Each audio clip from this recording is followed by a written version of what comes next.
Ahora que entendemos el sistema de distribución y transmisión, veremos las instalaciones eléctricas domiciliares. Primero comenzaremos con la acometida eléctrica, y esto es una estructura o es la primera parte de la instalación y es la que provee de energía a toda la instalación. Vemos acá que tenemos los postes de distribución y en esta parte de acá están instalados los transformadores que vimos anteriormente, de los cuales se toma la conexión y entra a esta estructura que es la acometida. Acá podemos ver las partes de la acometida. Esto acá en Guatemala se conoce como accesorio de ingreso o calavera coloquialmente conocida, y entran estos tres conductores. Son dos líneas y un neutro.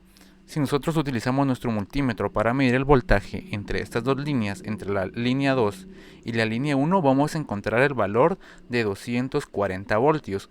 Pero si utilizamos para medir el multímetro de la línea neutro a cualquiera de las dos líneas, vamos a encontrar 120 voltios, que en este país es el voltaje de operación de muchos aparatos, 120 voltios.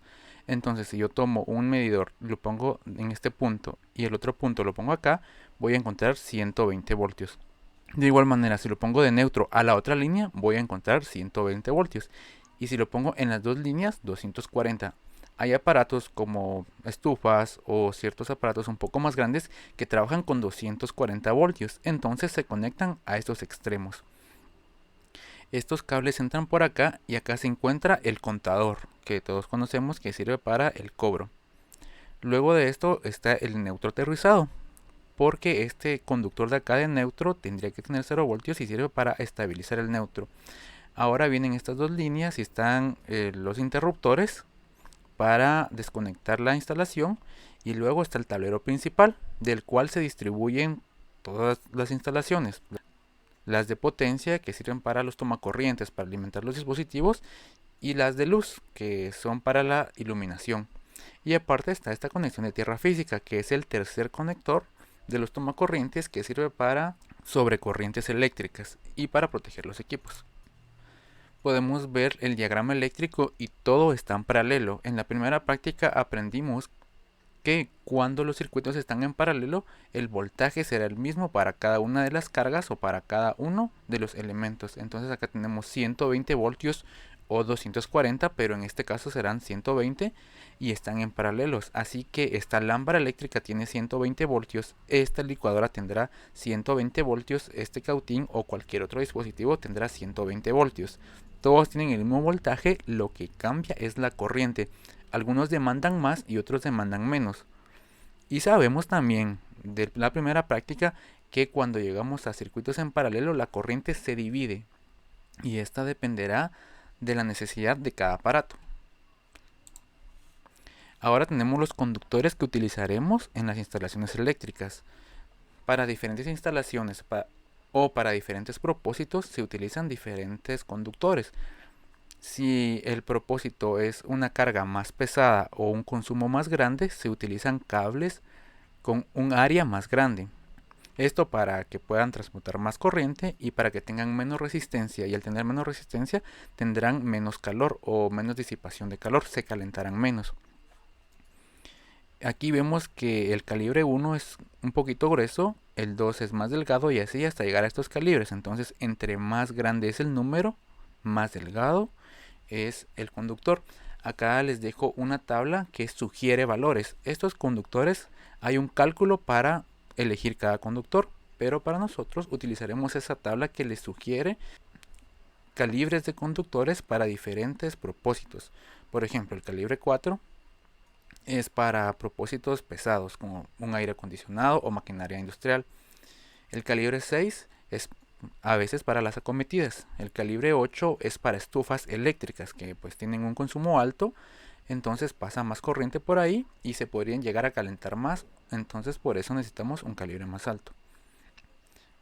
Para circuitos de iluminación tenemos el calibre 12, y para también toma corrientes los circuitos de fuerza, y 14 para iluminación. Y tenemos el calibre más delgado que es el 16 para alarmas, para cámaras que no tienen tanto consumo, o para nueva iluminación LED que pues tiene un consumo menor. Acá tenemos partes de la instalación. De la acometida eléctrica llegamos al tablero de distribución, que es donde vamos a distribuir todas las cargas. Puede ser potencia de un lado e iluminación del otro, o puede estar dividido por niveles.